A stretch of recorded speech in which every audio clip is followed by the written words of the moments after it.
Out in the foyer of the Commons this evening, you'll see Gerald Keddy. He's the Parliamentary Secretary to the Minister of Trade. Davies is the trade critic for the official opposition, and Wayne Easter is the trade critic for the Liberal Party. Good to see you all, gentlemen. As you do. I guess the best way to proceed in our conversation here this evening is to talk about trade deals, and then we'll talk about the possible purchase of Alberta oil producer Nexon by the Chinese. So, Gerald Keddy, let's start with the trade deal being negotiated with the European Union. Sure. Why are we hearing so little about the details of the deal and what's on the table here? Well, actually, I think we are hearing a lot about the details on the table. This has been an extremely open negotiation, Peter. The provincial premiers have been, and the territorial leaders have been briefed at every step of the way. They actually have a seat at the negotiating table, so there's no surprises here for the provinces or the territories. Well, what about briefing Canadians at large? Canadians at large are being briefed as much as we can. These negotiations are always done in private. There will be a full airing of the entire deal once it's signed. In the meantime, the political groups who lead the provinces and the territories, the conference, the Federation of Canadian Municipalities, have been briefed regularly, both by myself and by Minister Fass. So this is a pretty open. There's no, there's a lot of fear-mongering going on here, but in reality, these are the most open trade negotiations we've ever had. Look, the negotiations are continuing in Ottawa of course. This week. How close to a deal are the two sides? We're down to the nitty-gritty, but we're not there yet.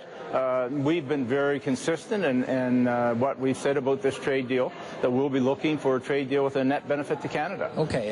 Davies, does the NDP support a free trade deal with the European Union? Well, yes, we do. The New Democrats believe that deepening and broadening our trade relations with the European Union is good policy. And I will give the government some credit for involving the provinces in these trade discussions, but that's about as far as I'd go. I think any contention that this is a transparent, open, or accountable process is simply, quite frankly, it's a laugh. I mean, there's zero information coming out to Canadians on this deal. You can't, by any stretch of the imagination, call that transparent. But as Mr. Keddy, how exceptional is that? Well, Mr. Keddy says that's the way you do the deal. You know, I bargained labor agreements for 16 years, and I'm fully aware that a lot of negotiations take place behind closed doors, and that's the way it goes. But I'm also aware that you can give periodic briefings to the people on whose behalf you're negotiating. You can have progress reports. You can tell people what issues are being discussed. And there is a level of disclosure that is possible. And this government is, I think, the most secretive government that I've seen. I think Canadians would agree with that. Let's bring in average Canadian, they won't tell you a single thing is going on. We're relying on leaked documents, and that's not the way trade negotiations should be conducted. Wayne Easter, what's your view on how this is unfolding? Well, I think Don's last point is correct. We are dealing from leaked documents. Ask Gerald to define nitty-gritty. It's easy to say nitty-gritty, but that doesn't tell us what is in fact down to the short strokes in terms of the negotiations. There's three major concerns I'm guessing nitty-gritty and short strokes are probably in the same family. There's three major concerns that we're hearing on.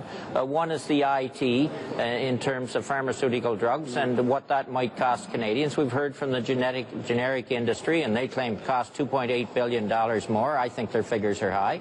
We've heard from the pharmaceuticals who say it'll mean research and development, and now we're hearing from some of the provinces who are concerned how it may impact health care costs. So why doesn't the government, and we've asked for this at committee, but it hasn't come forward, the minister claims they have done a sectorial analysis of some of these areas. Well, why will the minister not come forward and show us the analysis of what the independent third party, being the government, says in terms of how IT could impact Canadians? The other area is procurement, where some municipalities are withdrawing because they're concerned about the agreement. So clearly the bottom line, while we support a deal, the government needs to be more forthcoming on what its studies are showing. All right, it's interesting here. Mr. Keddy, let's pick up on this because Ipsos Reid has released a poll this week saying 81% of Canadians support a free trade deal with the European Union.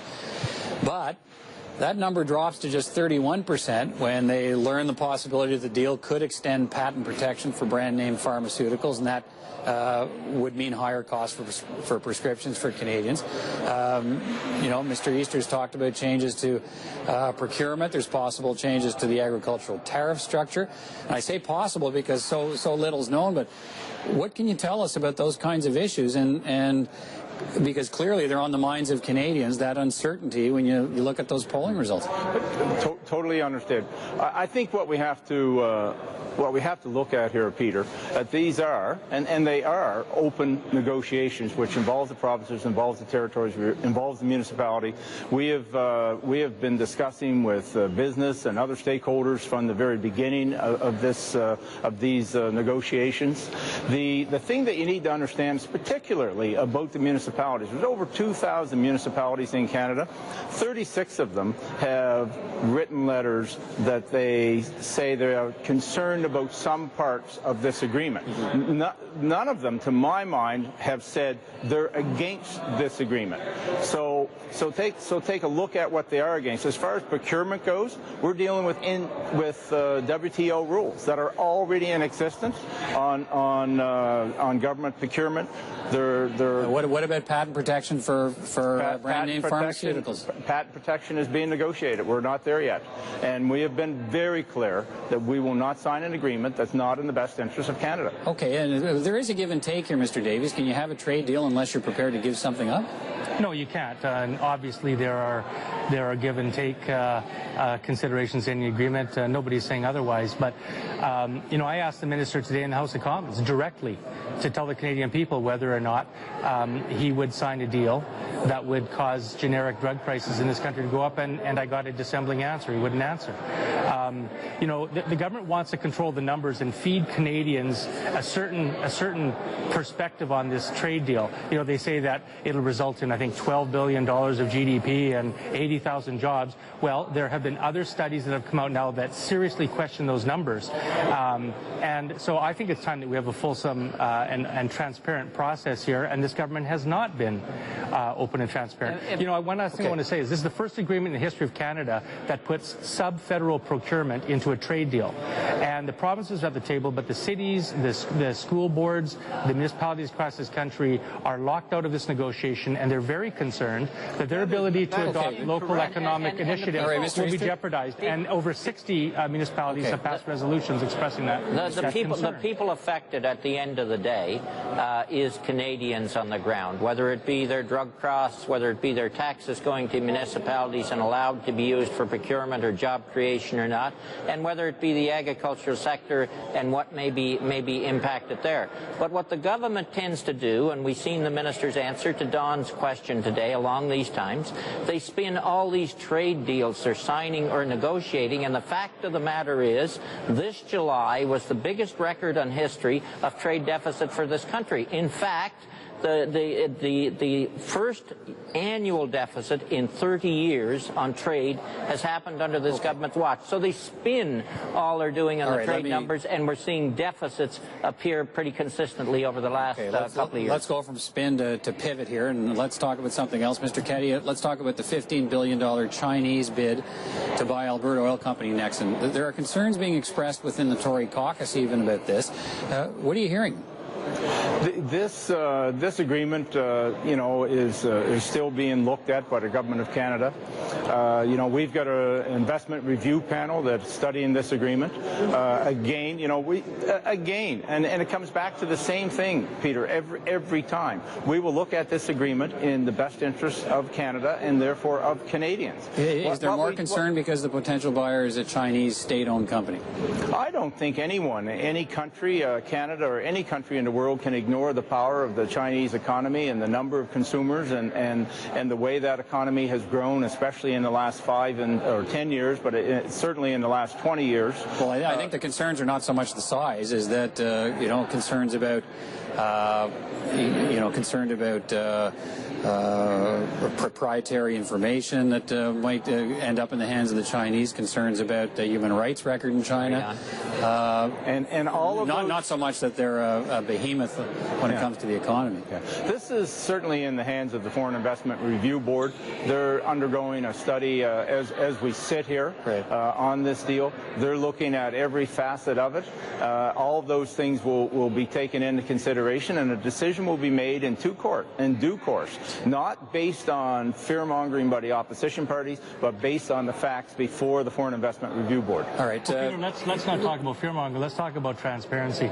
I mean, we've been pressuring the Conservatives, the NDP has, to commit to a thorough, public, transparent process to help review this potential purchase. Well, the government says it's working on that framework now. Yeah, they're working on it, but nobody's seeing anything. I mean, since the potash deal fell apart, the government promised, this government promised that they would have a clear test, a clear set of criteria that would define what a net benefit to Canada was. What should it be? Well, we're still waiting for that. No, what should it be as far as you're concerned? Well, I'm not going to define it right sitting here, because it's the government's job to do that. They promised to do that. We've been pressuring them to do that, and it's their job to deliver, and they have not done that. You must have an idea of what the threshold would be for the Democrats on net benefit. There would be a number of factors. Takeover. You know, what is the effect on value-added jobs in this country? You have a state-controlled company here that is trying to buy a strategic asset in Canada's oil patch.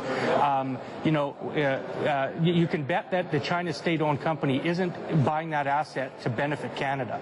They're doing that so that they get asset on bitumen. And, are they interested in whether we get refining jobs here in this country? Are they interested in value-added jobs in this country? Are they interested in whether or not Canadians can have, reasonable prices for their oil and gas? Okay. Probably not. Okay, these are factors that I think Canadians are interested in looking at, and to see what this kind of purchase would do to that. Time shortage. So, Mr. Easter, what should the government use as a yardstick to measure net benefit? Then Gerald Keddy, I'll give you a chance to answer that as well. I do think we have to get into defining what they really mean by a net benefit, and they didn't. They promised to do that on the potash deal and haven't done it. Or should we be going the way the Australians go, and they won't sell something that's in the national interests? Is our oil resources in the national interest? This is not just simply a state-owned company taking over a business. China sees the resources, and what we could end up having here at the end of the day is a deal that another country, through a state-owned company, takes over Canadian resources for their benefit. Okay, quickly. I mean, why do we want to continue as a country, continue to sell raw resources rather than adding value and adding jobs in Canada? That makes no sense. Quickly to wrap up here, in a few seconds we have left here, Mr. Keddy. It's tough to wrap up. What will your government be using to define net benefit? It's tough to wrap up in a few seconds, Peter, but let's just take a look at the history of oil production and export in this country. We just saw our largest trading partner and closest neighbor, the United States, shut down their main pipeline that we were building into the U.S. Now, that pipeline will go forward. No one's just doubting that. The reality is we need more markets for our oil. Those markets are going to be in China, in India, in Southeast Asia. Whether or not we approve this bid is up to the Foreign Investment Review Board. Okay. It'd be one thing if we're selling oil, but we're selling bitumen. We're selling bitumen. All right, gentlemen. And creating the jobs elsewhere. That's the problem. Raw bitumen. Okay, gentlemen. That's our time for tonight. I appreciate it. I suspect we'll have a chance to revisit the issue, and probably before too long. Thanks for your time. Thank you, Peter.